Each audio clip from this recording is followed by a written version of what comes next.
The song was inspired specifically by the legal troubles facing Diddy and that whole documentary that came out. It's dealing with the real-world consequences of that kind of fame and power. So he chose the biggest, most complex symbol of industry success he could find to make his point. He did. And the themes in the song are heavy, they reflect that complexity. You get the entire narrative arc of the rise and fall of an industry icon. Right. It addresses the mistakes, the crushing consequences, and this profound disillusionment with fame as, a concept that protects you from accountability. And this is where his position as let's call it an adjacent insider, becomes such a powerful analytical tool. And he worked right next to his world, throwing those promotional parties. Yeah.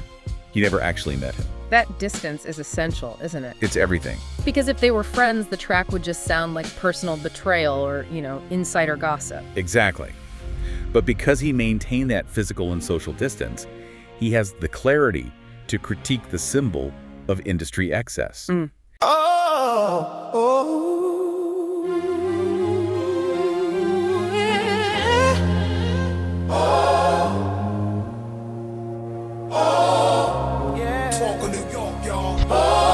Mr. Talk of New York. When you fall from the throne, you've been sitting. Even sexual sins can land you in prison. How you living? 50 in Netflix versus Diddy. Now more charges. Shit ain't looking pretty. I remember the streets whispering, talking about your name. Now every headline got you wrapped up in shame. Luxury cars, private jets, all the women on a chain. But the cost of that life, prison lawsuits and pain. No matter how high you fly, you gon' touch the ground. And the truth hit harder than any king's crown. Redemption is a road you gotta walk alone, but every lesson taught gon' turn your heart to stone. When you fall from the throne, you've been sitting. Even sexual sins can land you in prison. How you living? 50 in Netflix versus Diddy. Now more charges. Shit ain't looking pretty. Champagne nights, the world said you was untouchable, but the truth is now you got 4 walls that's crushing you. 50 getting paid for your downfall. No longer standing tall. Made moves in the dark, thought nobody could see. But temptation is a hustler, it don't let you beat.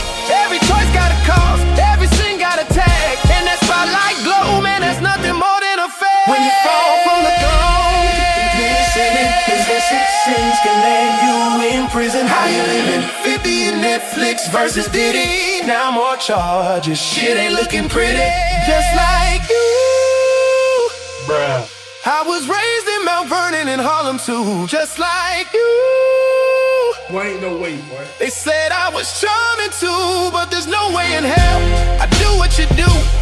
In Murderville, following Groovy Lou, promoting party. Under the backboard crew. When you fall from the throne, you've been sitting. Even sexual sins can lay you in prison. How you living? 50 in Netflix versus Diddy. Now more charges. Shit ain't looking pretty. Talk of New York, y'all. Welcome back to The Deep Dive. Today, we're taking on an artist who seems to exist in direct opposition to pretty much the entire modern music ecosystem. His name is Mr. Talk of New York, and we're looking at his unique approach, which, it fundamentally rejects the whole chase for fame, for virality, for industry awards. And that philosophy, that right there, is the key to this entire deep dive. This idea that music is an internal thing, an authentic expression of who you are. Exactly. Our sources, they lay out his really fascinating background. And it shows he knew the machinery of fame, like inside and out.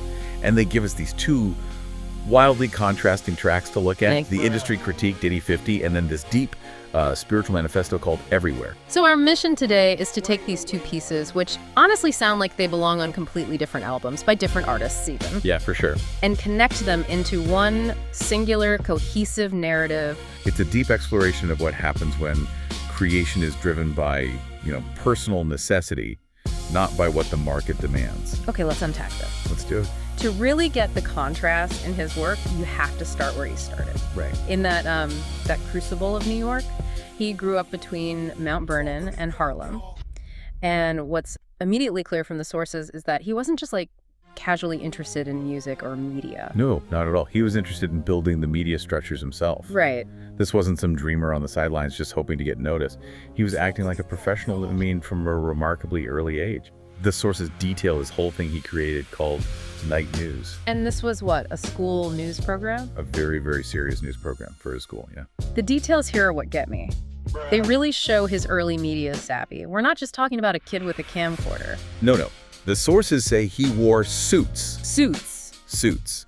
He filmed daily updates and maintained this completely professional presentation. This was not, a mimeograph newsletter. This was a serious media enterprise. Wow. And it was so successful, in fact, that it got sponsored by the city and the school. It actually aired on local cable television for 3 years. For 3 years? In high school? Think about that. That level of dedication, of technical polish. It just shows this innate understanding of production, of consistency, of what it means to present professionally. It honestly sounds like he had a perfect pipeline set up for mainstream media success. Maybe even becoming a mogul himself someday. He had the structure, the polish, the drive. You did. So what's the significance of that? Why would someone who built a functioning media operation in suits ultimately choose to just walk away from that entire structure? Well, what's fascinating here is that he didn't just walk away from it cold. He was deeply, deeply embedded in the periphery of that world for years. Oh, so? He was organizing music events, he worked on various rap and R&B TV shows, and he even helped throw promotional parties. And these parties were connected to the biggest powerhouse of commercial success at the time. You mean Bad Boy Entertainment? The one and only. So he wasn't an outsider looking in over the fence. He was standing right next to the engine room. He understood the gears, the machinery, the promotional cycles, the whole commercial apparatus of hip-hop's biggest era. And this is the crucial tension that the source has established. He knows the game, right? He participated in the hustle. He mastered the presentation side of media. So when he says his artistic purpose is separate from commercial validation, it's got an excuse. Exactly. It's not sour grapes from someone who failed to break in. It's a conscious rejection from someone who knew exactly what the entrance price was. And decided not to pay it. Right. For him, music had to be an internal mandate, not a commercial product. That context, that whole backstory, it sets the stage perfectly for the first track we looked at, Diddy 50. When you consider his background, this intimate adjacency to the Bad Boy universe, it makes the title and the subject matter, it's immediately relevant and just incredibly potent. Oh, it's a direct, high-stakes commentary. It becomes less about the celebrity gossip and more about a clear-eyed takedown of the entire power structure that creates and protects figures like that. That makes the critique so much more powerful. He's analyzing the blueprint of fame without getting bogged down in the drama. Right. So for you, the listener, this song is the ultimate proof. He's taking the industry's most controversial figure and using that story as a cautionary tale. He's basically arguing that music has to remain a spiritual truth. A truth that's independent of the very validation that figure symbolized. Exactly. The fame is fleeting, the truth of the expression is permanent. So he uses the most mainstream, high-profile subject possible to deliver his most anti-mainstream message. It's a brilliant strategic contrast. It really is.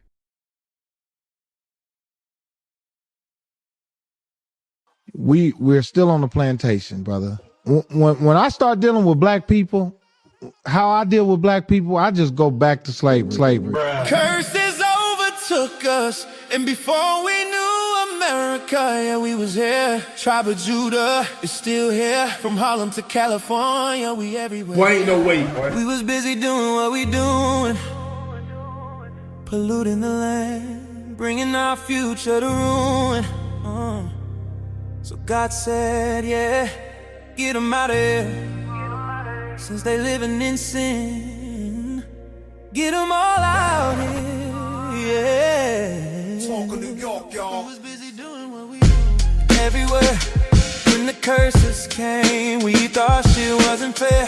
But this what we put in the air. We put sin in the air. So the curses came out of nowhere, nowhere, nowhere. And he scattered us everywhere.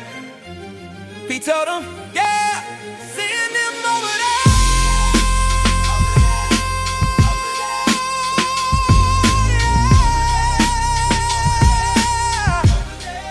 The curses overtook us, and before we knew America, yeah, we was here.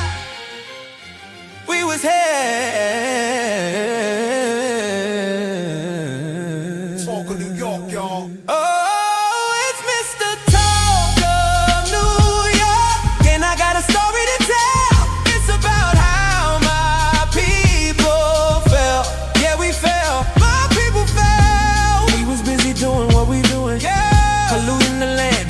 future to ruin. So God say, yeah, get them all out of here. Since they live in the sin, get them out of here. Yeah, so he scattered us everywhere, everywhere, everywhere. Since we put sin in the air, scattered us everywhere. We was busy doing what we doing. We're still on the plantation, brother.